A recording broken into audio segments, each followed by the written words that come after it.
Muito bom dia, luzes da minha vida. Vamos dar continuidade ao nosso estudo, do livro Nosso Lar. Estamos iniciando o capítulo 45. Se chama No Campo da Música.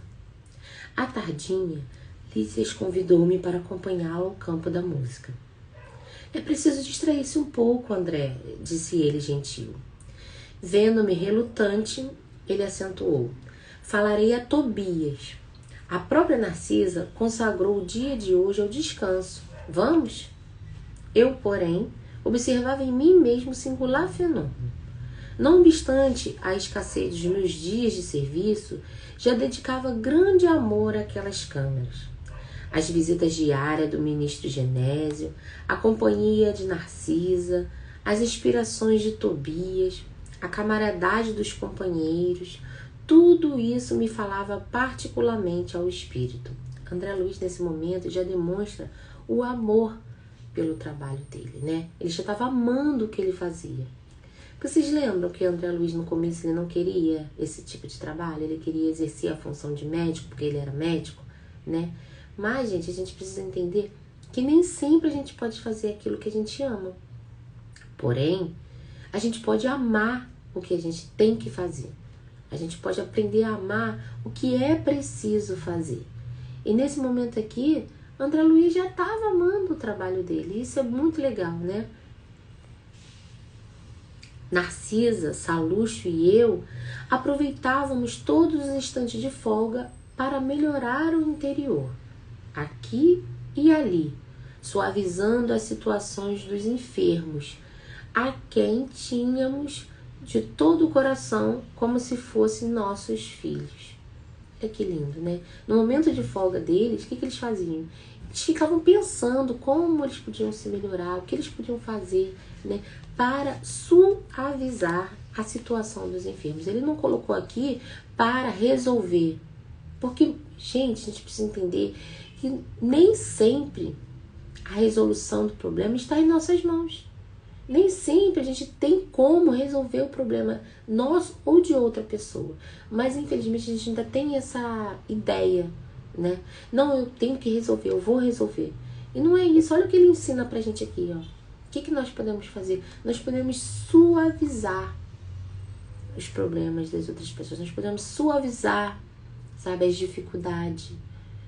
Porque resolver nem sempre está em nossas mãos, E é diferente de ajudar quando a gente ama alguém, quando a gente ama, E ajudar quando a gente não ama.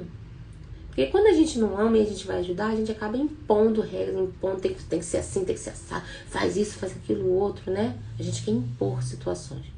Mas quando a gente ama, a gente sempre encontra um jeitinho, uma forma de melhorar, de ajudar, É muito diferente a forma, Porque quando a gente entende, que nem sempre a solução está em nossas mãos, a gente faz as coisas de forma diferente. A gente não pode resolver, Mas a gente pode suavizar essa situação de alguém, ou a nossa ou a de alguém. E isso dá um conforto. Porque muitas das vezes quando a gente vê um problema de uma pessoa que a gente ama e fala assim, caramba, eu não posso resolver. Eu não consigo resolver, não tem nada que eu faça que eu consiga, acabar com esse problema, resolver isso. Então isso também traz essa angústia pra gente, Então a partir do momento que a gente entende que a gente não precisa resolver, a gente pode suavizar, A gente pode melhorar aquela situação. Então é nisso que a gente tem que se apegar, é nisso que a gente tem que se esforçar, Considerando a nova posição em que me encontrava, acerquei-me de Tobias, a quem o enfermeiro do auxílio dirigiu-me a palavra com respeitosa intimidade. Recebendo a solicitação, meu iniciador no trabalho anuiu satisfeito. Ótimo programa, André. Você precisa conhecer o campo da música. Por que ele falou para o André conhecer o campo da música e descansar, se reabastecer de energias boas? Porque o André Luiz tem um trabalho muito difícil. André Luiz, ele trabalha com aqueles espíritos que estão chegando, recém-chegados do umbral ainda com muita perturbação, com muito sofrimento, com muita dor. Então, gente, seja André Luiz, seja gente que no plano físico, se a gente trabalha em hospital, em clínicas, com psicologia e dentre outras coisas mais, ou numa casa espírita, ou numa igreja onde a gente acolhe as pessoas, a gente está ali ouvindo os problemas, está ajudando nesse serviço, né? Quem trabalha com sofrimento, com dor, precisa reabastecer suas energias, precisa do momento de pausa, de descanso, gente, tá? Porque senão a nossa energia vai se esgotando, a gente entra em exaustão. É um trabalho muito difícil, que exige muita doação, né? Doação de energia, doação de amor, de sentimentos, e a gente precisa se reabastecer, tá? Não é porque eu trabalho com a espiritualidade, eu tenho um mentor, ou porque eu estou no plano espiritual que eu não precisa. Tanto é que Narcisa dedicou um dia para todo mundo descansar. Tem que descansar, é obrigatório descansar, tá? E abraçando-me, ele continuou, né? Não hesite, aproveite, volte à noite quando quiser. Todos os nossos serviços estão convenientemente atendidos. Ele está dizendo que André, vai, tranquilo, não se preocupa. Quando você acabar de noite, você volta, a hora que você quiser. Tá tudo tranquilo aqui, não se preocupa. Vai lá se divertir, vai se reabastecer, né? Acompanhei Lísias reconhecidamente. Atingindo-lhe a residência no Ministério do Auxílio, tive a satisfação de rever a senhora Laura e informar-me quanto ao regresso da abnegada mãe de Heloísa, que deveria regressar do planeta na próxima semana. A casa estava repleta de contentamento. Havia mais beleza no interior doméstico e novas disposições no jardim. Por quê, gente? Será que a André Luiz está mostrando pra gente aqui? Né? Que a filha da Dona Laura vai desencarnar e vai voltar pro plano espiritual. Né? Vocês lembram dela nos capítulos anteriores, ela falando? E o que está acontecendo? No plano espiritual está em festa. O que é isso? É o outro lado da morte, gente. A gente está olhando nesse momento aqui o outro lado. Ele está descrevendo o outro lado da morte. Porque a tristeza, gente, fica aqui no plano físico, para quem fica. Mas lá no plano espiritual, gente, é muita alegria, muita festa. É dia de reencontro, né? Você imagina ficar tanto tempo longe. Você saber que seu ente querido, a pessoa que você ama, vai voltar, vai ficar perto de você. Aqui no plano físico a gente não faz isso? Quando a gente vai receber alguém que chegando de viagem, ou alguém que a gente não vê há muito tempo. A gente não faz faxina na casa, não arruma, não bota melhores comidas, prepara uma festa, fica todo mundo naquele clima de ansiedade, de alegria, de contentamento, que a gente vai se reencontrar, a gente vai festejar, vai matar saudade, é muito bom. Vocês imaginam no plano espiritual. Então a gente consegue enxergar aí o outro lado da morte, né? Porque é muito importante, gente, que nós espíritas, né, a gente entender isso. Sabe? O luto, ele é aqui no plano físico, tá?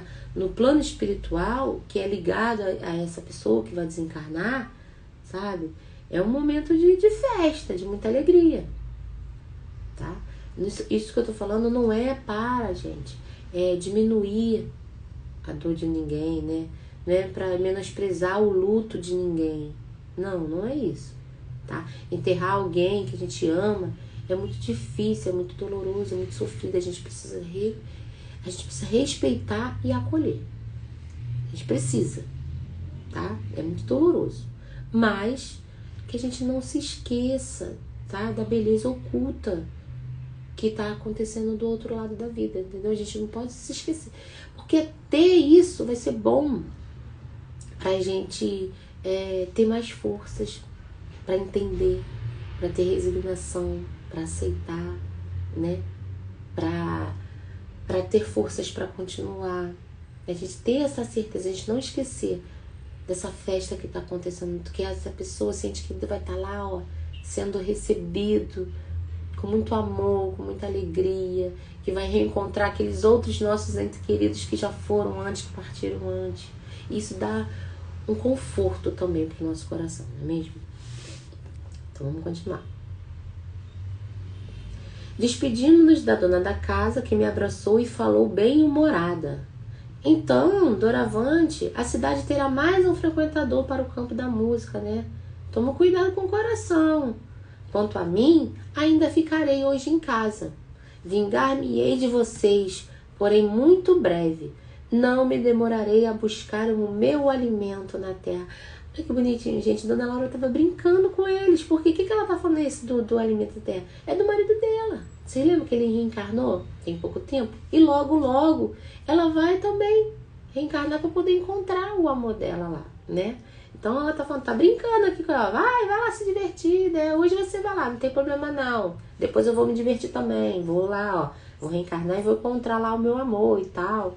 Né? Foi um momento de descontração entre eles. Em meio da geral alegria, ganhamos a via pública. As jovens faziam-se acompanhar de Polidoro e Estácio, com quem palestravam animadamente. Lísias, ao meu lado, logo que deixamos o aeróbus, numa das praças do Ministério da Elevação, disse-me carinhoso: finalmente vai você conhecer a minha noiva, a quem tanto tenho falado muitas vezes ao seu respeito. É curioso, observei intrigado. Nossa, a palavra intrigado. Encontramos noivados também por aqui? Aí, né, ele respondeu: como não? Vive o amor sublime no corpo mortal ou na alma eterna? Olha, fez uma pergunta para refletir, né? Você acha que o verdadeiro amor é vivido aqui no plano físico, né? No corpo mortal? Ou lá no plano espiritual, onde somos seres eternos? Lá, no círculo terrestre, meu caro, o amor é uma espécie de ouro abafado nas pedras brutas. Tanto os misturam os homens com as necessidades, os desejos, os estados inferiores, que raramente diferenciará a ganga do precioso metal. Aqui Elisa está fazendo o quê? Uma metáfora, gente. Ele está comparando o amor com o ouro. Lá no garimpo, né? Se vasculha, né? Mistura com tonelada de cascalho, de outros materiais, tudo misturado. Tem toneladas, mas o ouro mesmo está ali, escondidinho, tem gramas. Né? Então ele está fazendo essa metáfora para entender. A observação era lógica. Reconhecendo o efeito benéfico da explicação, ele prosseguiu: o noivado é muito mais belo na espiritualidade. Não existe véus da ilusão a obscurecermos o olhar. Somos o que somos.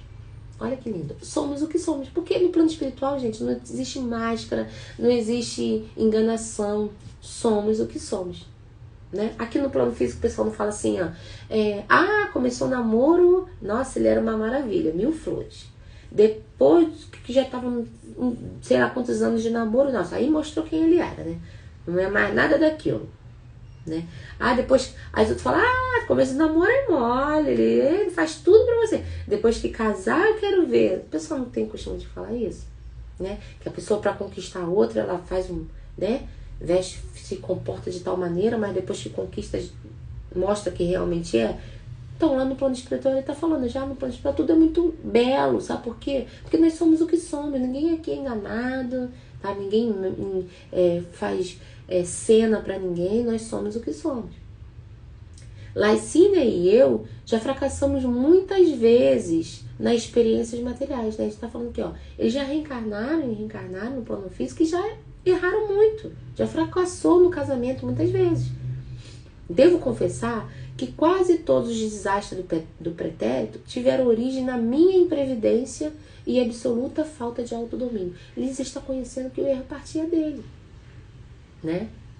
Porque ele é imprevidente e não tinha autodomínio, ele não se controlava, ele deixava aflorar os sentimentos, os estados inferiores, os desejos, né? Não tinha o autocontrole e o autodomínio. A liberdade das leis sociais do planeta confere ao sexo masculino a liberdade que as leis sociais do planeta conferem ao sexo masculino ainda não foi devidamente compreendida por nós outros. Raramente algum de nós a utilizava no mundo em serviço da espiritualização. A miúde, convertemo-la em resvaladouro para a animalidade. As mulheres, ao contrário, têm tido até agora a seu favor as disciplinas mais rigorosas.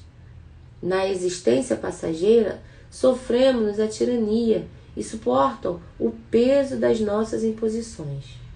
Aqui, porém, verificamos o reajustamento dos valores. Só é verdadeiramente livre quem aprende a obedecer. Parece paradoxo, né? Todavia, é a expressão da verdade. Olha o que ele quer dizer aqui. Só é verdadeiramente livre quem aprende a obedecer. Obedecer o quê, gente? A ter disciplina, a ter limite, a ter regras. A gente só pode ser livre se a gente tiver. Se a gente tem disciplina, se a gente obedece às leis, se a gente tem regras. Isso faz com que a gente seja livre. Por quê? Porque quando a gente tem total liberdade, a gente tem disciplina com nada, tem controle de nada, a gente é totalmente, sabe, sem regras, sem leis, o que acontece? A gente se embrenha por caminhos difíceis e depois a gente não consegue sair, fica preso aí. Então que liberdade é essa? Eu tenho liberdade, eu não trabalho, eu não estudo, eu acordo, eu durmo a hora que eu quero, não faço nada pra ninguém, eu vou beber hoje, o dia todo, o tempo todo, ninguém me controla. E daí dessa minha excesso de liberdade começa a virar o quê? Eu começo a ficar viciada no álcool. Isso aqui que eu tô falando não é um exemplo, tá, gente? Eu fico viciada no álcool. E que liberdade é essa? Que eu não consigo mais viver sem ele. Que liberdade é essa que o álcool que me tira a dignidade, que me tira as pessoas que eu amo? Onde tá essa liberdade, gente? É uma liberdade mentirosa, né? Isso aqui é um exemplo. Mas enquanto tem outras coisas mais não temos, né? Nesse excesso de tá podendo fazer tudo de liberdade que já vira outras coisas, né, gente? Não é porque nós podemos, nem tudo a gente pode, mas nem tudo nos convém. Nós precisamos seguir regras, nós precisamos seguir as leis, nós precisamos ter disciplina, sim, precisamos, para ser livres. De ir e vir, de fazer o que você quer. Então a gente precisa entender isso. Que fazer o que a gente quer não é ser livre. Tá? A gente precisa ser livre que quando a gente tem consciência das nossas atitudes, né? Dos nossos atos. Quando a gente tem aquela disciplina, aquela organização na nossa vida. Tá? Quando a gente aprende a obedecer os limites. Eu vou até aqui, mas daqui pra lá não. Eu sou livre, porque eu tenho liberdade de escolha. Tá? Então que a gente aprenda a ser livre com disciplina. Tá bom, meus irmãos? A gente vai finalizar aqui, porque o capítulo é longo. E vamos deixar para terminar ele na semana que vem. Um grande beijo a todos. Fiquem com Deus. E que nosso final de semana seja com bastante disciplina, sabedoria e obediência. Deus abençoe a todos. Tchau, tchau.